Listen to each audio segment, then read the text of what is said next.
Alright, hey guys, so today I'm going to be playing Risk of Rain 2. This is a game that just came out in early access on Steam, and it currently has overwhelmingly positive reviews, which means it's very popular. It's a roguelike action game that you can play with up to 4 players online. It's a 3D roguelike, which is very interesting. Most roguelike games, as you may know, are two-dimensional. So this one's rather unique, and yeah, let's just go ahead and get started. I'm going to be playing single player. This game is far more fun when you play with a friend, so keep that in mind. I have 4 different characters unlocked currently. I'm going to be playing as the Huntress. She's very maneuverable and has a lot of home-seeking abilities, so I think she'll be pretty fun to play solo.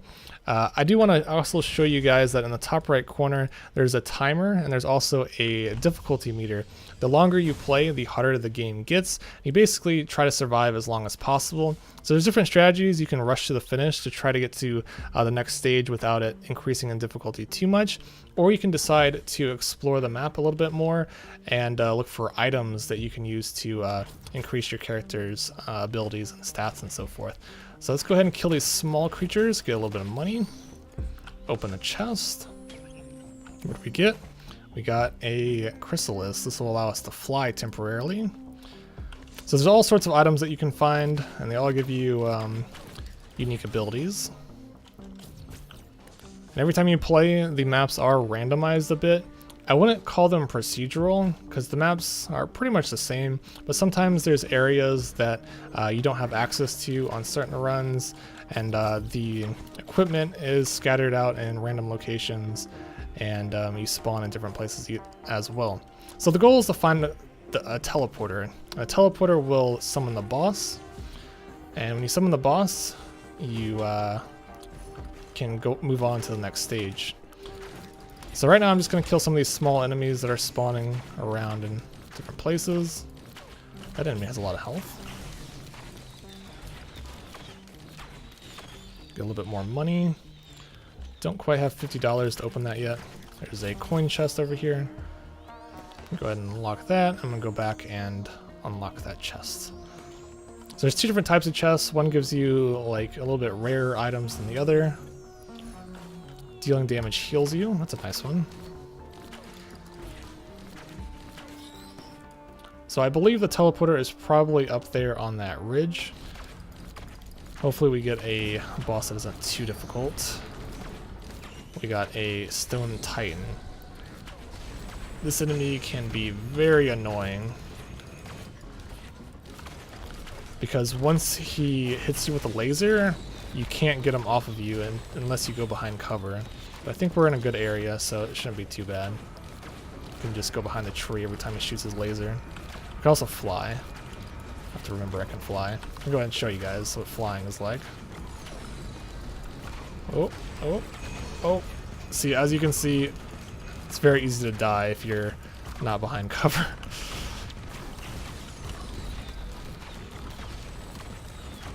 I find the boss fights in this game to be really enjoyable, especially when you have a team of players playing together. It can be pretty exciting. Sometimes you can summon multiple bosses at the same time, which can get rather insane. Alright, first boss defeated. And when you defeat a boss, you get a relic. We got a Titanic Neural, boosts health and regeneration. Haven't gotten any offensive perks yet, which is kind of unfortunate. But I do have some money, so I'll probably run back as soon as the teleporter is active. I have to wait a little bit longer until it reaches 100%. Kill the boss rather fast. It doesn't seem like there's any items in this area. There's 3 over there. So the teleporter is active.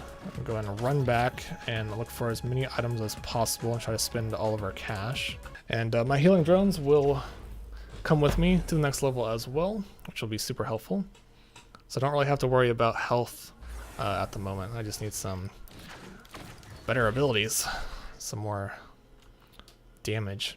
One thing I don't like about the game is every time you advance next level, your gold doesn't carry with you, so you have to like pretty much start over in terms of gold collecting. You do get gold faster as you progress, but it's still kind of annoying.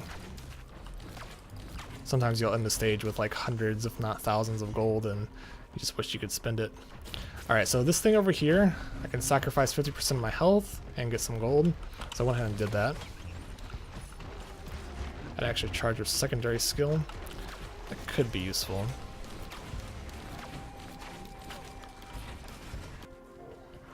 There it is.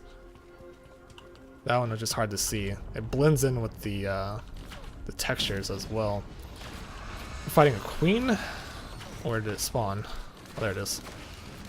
Summon our rockets. Bam, bam.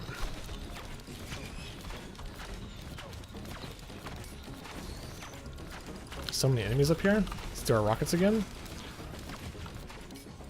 So I'm pretty sure one of the perks we got allows us to do our secondary skill twice, and that's why I was able to fire the rockets twice. It's a really cool ability. Especially when you have a damage perk. Ouch. Again, this game is so much more fun playing with multiple people, so keep that in mind. It might not look to be like the greatest playing alone, but when you play with other players, it is certainly enjoyable. Alright, let's fire the arrows.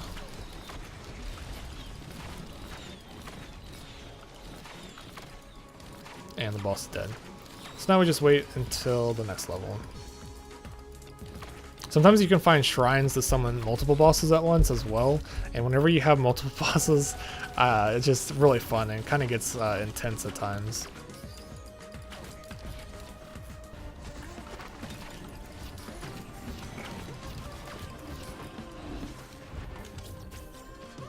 And go.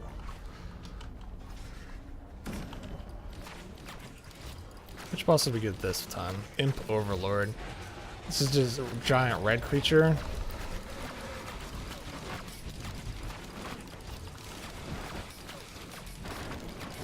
Kill the bulls first.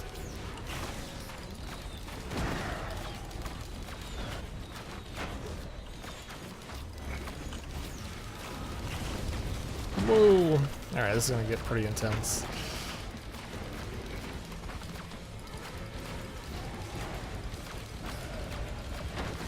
Bro. I'm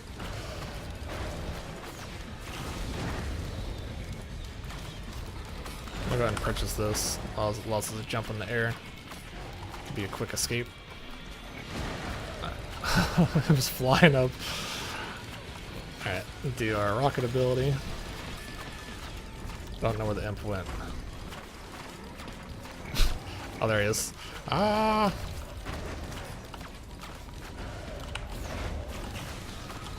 Ah! This is gonna be a crazy fight. So this is where I think this game shines the most, is like whenever you have these intense boss fights. Oh, I can't even buy that crap. Let's go over here. And you have like all these different enemies spawning all over the place, and you're trying to dodge them all while also fighting the boss. It just gets really fun, in my opinion anyway.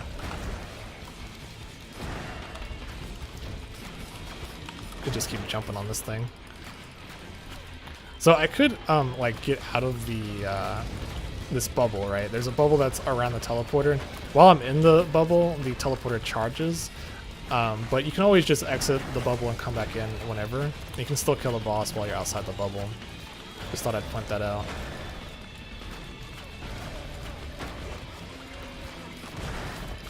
Yeah, really wish I had a team.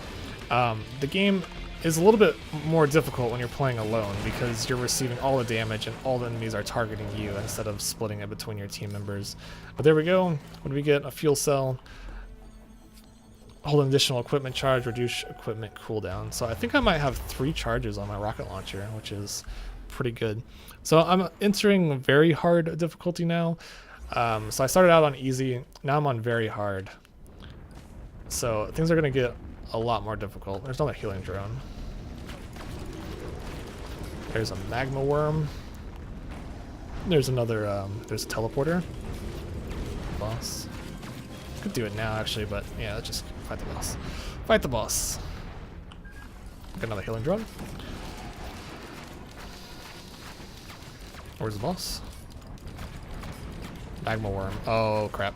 We're fighting multiple worms now. There it is. That's the boss worm, I think. It actually doesn't seem to be that strong.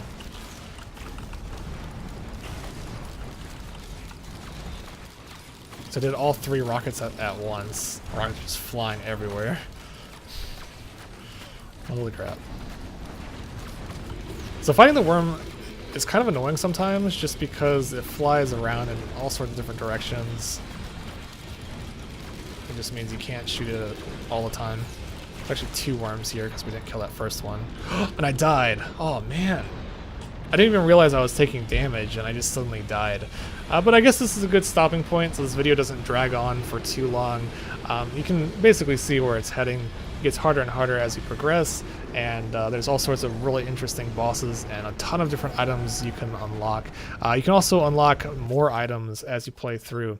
I didn't realize this, but if you go to the logbook, you can see all the items, and some items are locked behind various challenges. So this one you have to duplicate the same item 7 times in a row with a 3D printer, defeat a teleporter boss in under 15 seconds, reach 200% attack speed, reach 300% movement speed. So there's new items that you will start to receive later on once you start unlocking some of these challenges. So yeah, overall, I think the game is great, especially considering this just came out in early access. I'm sure there's a lot more content that'll be added and probably some good changes as well that'll make the game a little bit more accessible. But playing this with 4 players online is an absolute blast. Even just playing with 1 other player makes the game a lot more rewarding and a lot more fun. You can actually progress a lot further on than just playing alone. Playing alone, everything targets you, so it's a lot easier to die. When you have it split up a little bit, it's a little bit easier to survive a little bit longer. So that's Risk of Rain 2, really fun roguelike game. Hopefully you guys will check it out. I'll have a link in the description below to the Steam store page. It is rather expensive. I think it's $20 currently, but they were having a promo where if you buy one, you get one free. So you can actually send a free copy to one of your friends or split the cost however you like. I'm not sure if that promo is still going on. You'll have to look into that. But I think this game will be great, especially when it gets fleshed out a little bit more and a little bit more content's added. So thanks for watching and have a nice day.